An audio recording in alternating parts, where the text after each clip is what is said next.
Utopian Chronicles Into the Microverse. Episode 4. The Kids Go to the Microverse.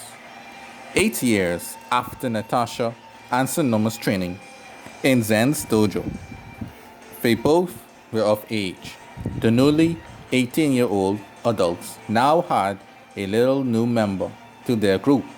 Her name was Noma, whom was Sonoma's younger sister. Noma was 8 years old.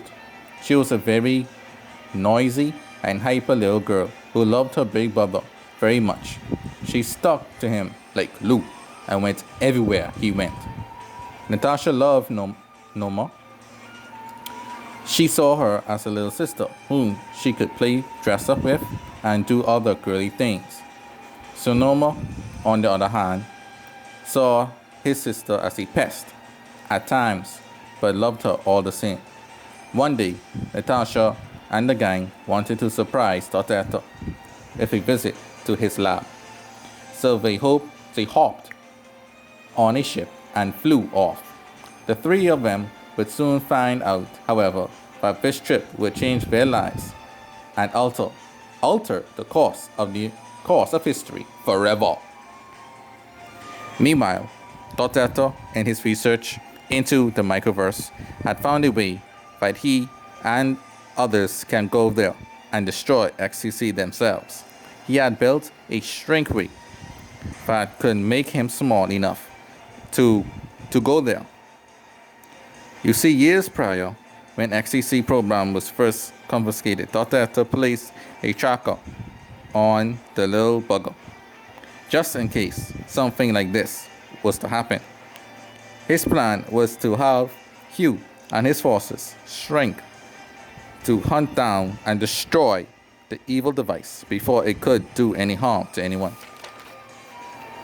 The day that Dr. Etta was going to test the shrink ray on a puppy to make sure it was safe for use was the same day that the kids were coming to visit.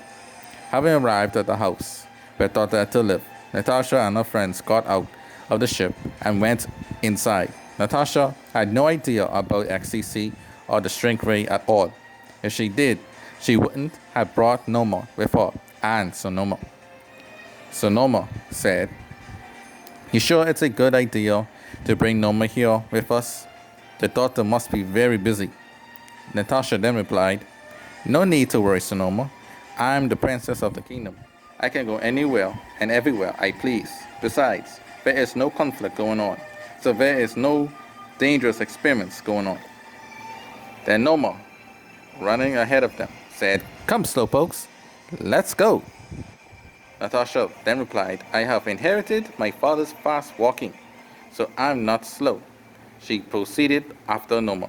Then Sonoma, sighing, "Ugh, oh man, sometimes I think I'm the only adult in the room." Then he started to run after them. While they ran around the building, Dr. Etta put his headphones to block out the possible loud noise that the machine might cause. Just when he was about to fire, Noma looked into the room and saw the puppy on the stand. Noma cried out, "A puppy! How cute! Let me pet you!" She burst into the room and went to get the puppy. Natasha wasn't too far behind and she went to grab her.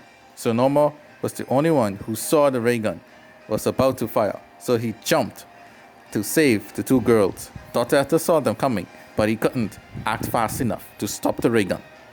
While all this was going on, the puppy got scared and ran off, which caused Noma to hit the floor, and then Natasha landed on top of her, and Sonoma landed on top of them. The shrink ray fired and hit all three of them, and they were gone. Dr. Etta panicking, "Oh no, I shrunk the princess and her friends. What were they even doing in the first place?" Just then, the doorbell rang. It was the King of Anjosica and the Grand General Hugh, who had come to see if the shrink ray was a success. Dr. Etta started to pray to God, but it did work for the test subjects' sake as well as his own.